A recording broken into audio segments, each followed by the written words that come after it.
My name is Diana and I'm part of an organisation called the Friends of Norfolk Dialect, FOND for short. You might have noticed that depending on where in the country or in the world people come from, that they have different ways of saying things. Sometimes it might just be a different way of pronouncing a word, or sometimes it might be a word which is only used in that area. This is a dialect. Some might also call it having an accent. Our aim in FOND is to help promote and preserve the Norfolk dialect. Just like in other parts of the country, in Norfolk we have certain ways of saying things, and sometimes use words that aren't used elsewhere in the country. It's a bit like having our own secret code. Although it can be quite tricky to understand people's accents, it's important to accept the way someone speaks as being part of their identity, and people should be allowed to be proud of where they come from. Have a think about the way you talk. Are there any words you use that might only be used in your family? Have you ever tried to invent some of your own words? Looking at the English language can be a fascinating subject. I expect, without you even being aware, the way you talk has been influenced by those around you. Maybe you try to talk like someone you've heard on the TV, or maybe you've picked up a particular catchphrase or saying from a friend. Dialect is influenced in just the same way. The Norfolk dialect is an ever-changing thing. Some of the words our grandparents and great-grandparents say are not used as much by the younger generations, but it's important that they are recorded and passed on as a way of preserving our heritage. Our dialect over time has often also been influenced by people moving into the county over the centuries. Some people call a floorcloth a dwile, and this comes from the Dutch people who came over to Norwich to help with the weaving trade. I hope you enjoy discovering more about the Norfolk dialect in this session, where I'd like to do the following 3 things. Help you learn some typical Norfolk sayings, help you to learn Norfolk dialect animal names, and set a challenge to write your own piece of Norfolk dialect.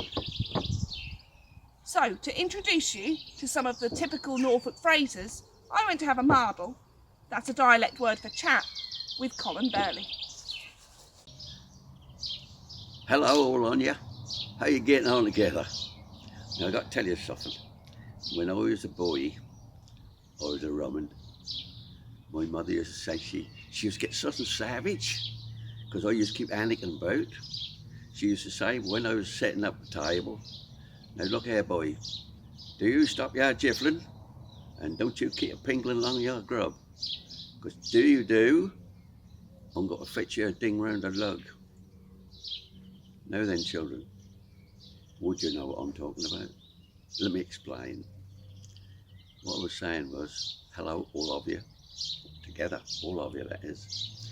When I was a boy, a Roman means I was a funny one, and I used to make my mother something savage, which means very angry, because she used to say to me when I was up at the table, don't you keep a jiffling. Now jiffling is a Norfolk word for fidgeting, and as for pingling with your grub, that means pushing your plate food around on your plate, not and playing with your food. If I did that, she threatened to give me, she'd fetch me a ding of the lug, which is something that can't happen today. A ding of the lug is a clip round the ear. Not allowed to do it these days. So that's what that phrase means. Now I hope you're fastened on to that, because I'm now going to tell you. Me and the wife was out for a walk on the night down the Luke. We got halfway down there, and all of a sudden she grabbed hold of me. She said, hold you hard a minute, boy. I'm now going home. I said, what for? She said, look over there, that's Hully Black over Will's mother's. Now, what that means is, my wife and I were going for a walk down the lane. The Luke is a lane. And when she got hold of me and stopped me and said, hold you hard, that means just wait a minute. And I'm now going home again. Means she was going to turn around and go home, because that's Hully Black over Will's mother, which means that the sky looked rather threatening over there, black clouds, that means there's some rain coming up. Now that's why she wanted me to go home again. And finally, I'm going to tell you about my grandfather. Now, he kept the farm, which was wrong really, because the farm ought to kept him, but that didn't work out that way. But he used to tell me he used to go to Swaffham, do days trashing for nothing. That's soften. And what that means is he used to go to Swaffham, which is just down the road from where I live here. He used to go to Swaffham to do some thrashing.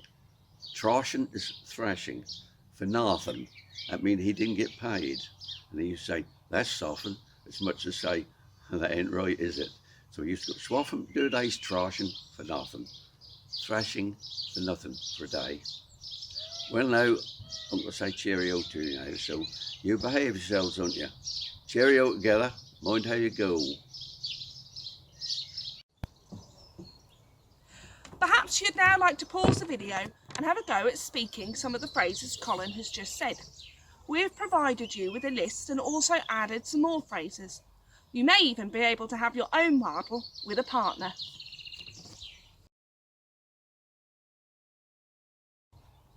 Now, to help us with the Norfolk dialect animal names, we're going to go over to Zena, who will read one of her poems for you. When she's finished, pause the video and look at the written version of the poem. See if you can use the clues in the poem to help you match the Norfolk dialect animal names to the actual names. All things bright and beautiful, all creatures great and small, all things wise and wonderful, in Norfolk we got 'em all.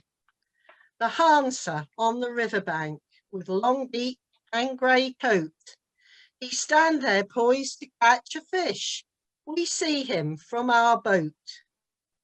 There's the scarlet fishy barnaby with totty dotty wings, she do sup on aphids and other pesky things. See the dicky by the gate door, open food'll come his way, and when that do, my heart alive, how loudly do he bray. Suki's running fleet of foot, see her go along a lee. Come March, she'll be a leaping about, as shanny as can be. Old Paddock is a crafty fella, he hide hisself away, and with a quick flick of his tongue, he catch a bit of prey. Dodman's suffering of a nomad, with his house upon his back. He ain't no friend of the gardener, 'cause their greens make a tasty snack. When evening come upon us, and night give day the boot, the billywicks start a-hunting, you'll most likely hear him hoot. Yes, I love God's tiny creatures that wander wild and free, and their lovely Norfolk dialect names make 'em special to you and me. How did you do? If you'd like to learn some more animal names, then we have also included a Norfolk dialect animal word search, which you might like to complete at the end of the video. Lastly, I want to introduce you to our mascot.